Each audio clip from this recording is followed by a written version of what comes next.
नमस्कार मित्रों, आपका इस क्लास में स्वागत है। हिंदी साहित्य की इस क्लास में हम आज बात करेंगे खुमान रासों के बारे में। तो चलिए हम अब अपना ये वीडियो है, ये क्लास है, ये शुरू करने जा रहे हैं। खुमान रासों के जो लेखक हैं, रचयिता हैं, वो है दलपति विजय। कौन है? दलपति विजय।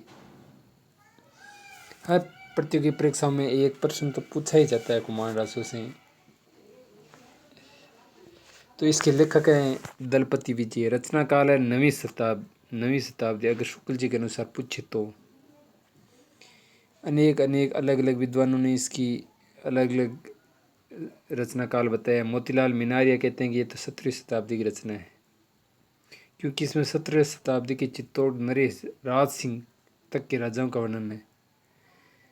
ये बताते हैं कि ये रचना 17वीं शताब्दी की है, क्योंकि राज सिंह है वो 17वीं शताब्दी में मौजूद थे, इसलिए ये मोतीलाल मिनार जी हैं इस संबंध में ये तर्क देते हैं। और हिंदी का प्रथम जय काव्य भी इसको कहते हैं, ये भी ध्यान रखना। विशेष तथ्य हम पढ़ेंगे इसमें, ऐसी क्या विशेषता है जो हमें प्रतियोगिता परीक्षाओं के लिए विशेष तौर पर हमें इसे पढ़ना चाहिए, देखना चाहिए इस क्लास को। पहली बात तो ये कि ये चित्तौड़ नरेश खुमान द्वितीय हैं। ये 9वीं शताब्दी में खुमान द्वितीय थे के आधार बनाकर लिखी गई है। ये पहला ही प्रश्न पूछा जा सकता है। चित्तौड़ नरेश खुमान द्वितीय की संबंधित ये रचना है। इसके संबंध में इसमें जाने, इस ग्रंथ में बगदाद के खलीफा अलमामू, कौन है? अलमामू, और चित्तौड़ के रावल खुमान के मध्य युद्ध का वर्णन है। जो ये खुमान रासो है इसमें वर्णन है वो है खुमान द्वितीय और बगदाद के खलीफा अलमामू के मध्य युद्ध का वर्णन है। ये आपको अच्छी तरह याद रखना है।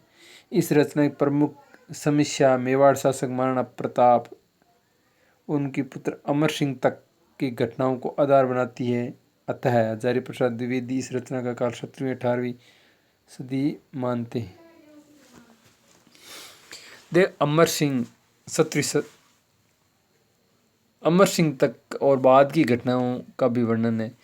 इसलिए हजारी प्रसाद द्विवेदी का मानना है कि भाई महाराणा प्रताप है वो 16वीं शताब्दी के आसपास थे और 17वीं में अमर सिंह जी थे। तो इनका मानना था कि इन घटनाओं का अगर इस बुक में, इस रचना में वर्णन है तो निश्चित तौर पर 17वीं 18वीं शताब्दी की रचना रही होगी, ऐसा हजारी प्रसाद द्विवेदी का मानना है। असल में ये ग्रंथ खुमान द्वितीय इसके चरित्र पर नहीं है, ये ध्यान रखना है। आपको ऑप्शन में दे सकते हैं ये खुमान द्वितीय के चरित्र पर है, आपको उसको नहीं मानना है। चरित्र पर नहीं है बल्कि उनके वंश पर लिखा महाकाव्यात्मक इतिहास है। ये बहुत इंपॉर्टेंट बात है। ये लगभग 800 वर्ष का परिमार्जन, 800 वर्षों का इतिहास है। इसमें 5000 छंद है जो वीर रसात्मक प्रदान है, ये ध्यान रखना है। 4 ऑप्शन दे सकता है इसमें, 1000 छंद है, 4000 है, ये श्रृंगारी का ऐसा कुछ। प्रधानता वीर की है, ऐसा नहीं है कि इसमें केवल वीर रसीय श्रृंगार भी है, ये ध्यान। ये प्रमाणित हस्तलिपि पूर्ण संग्रहालय में है। ऐसे प्रश्न पूछ सकते हैं कि कौन सा खुमान रासों के संबंध में कथन सही नहीं है, तो 4 ऐसे दे सकते हैं। तो आपको हर पॉइंट को ध्यान रखना है। ये वीर रस के साथ साथ श्रृंगार, नायिका भेद, षड्ऋतु आद्य का अंत तक इसमें जानकारी है। इसमें 2 आसवया छंद भी मिलते हैं। अन्य तिथि को आचार्य शुक्ल के अनुसार खुमान का शासन 869 से 893 विक्रम संवत तक माना गया है। इसके द्वारा कुल 24 युद्ध किए गए। खुमान नाम के 3 शासक हुए हैं। ये किस पर लिखी गई है? खुमान द्वितीय पर। प्रथम में वो 810 विक्रम से 865 है, द्वितीय 870 से 900 ईस्वी, इसलिए इसे 9वीं शताब्दी की रचना मानी है शुक्ल जी ने। तृतीय वो 965 से 990 विक्रम संवत। अमरचंद नहाटा जी कहते हैं कि खुमान रासों में बप्पा से लेकर राज सिंह तक की वृत्तांत की जानकारी मिलती है। ये भी पूछ सकते हैं कि खुमान रसम में बप्पा रावल से लेकर राज सिंह तक का वृतांत मिलता है। ऐसी जानकारी कौन देते हैं? तो अमरचंद नाहटा जी। तो ये क्लास आपको कैसी लगी? मुझे विश्वास है मैंने काफ़ी मेहनत करके इसको बनाया है, अच्छी लगी होगी।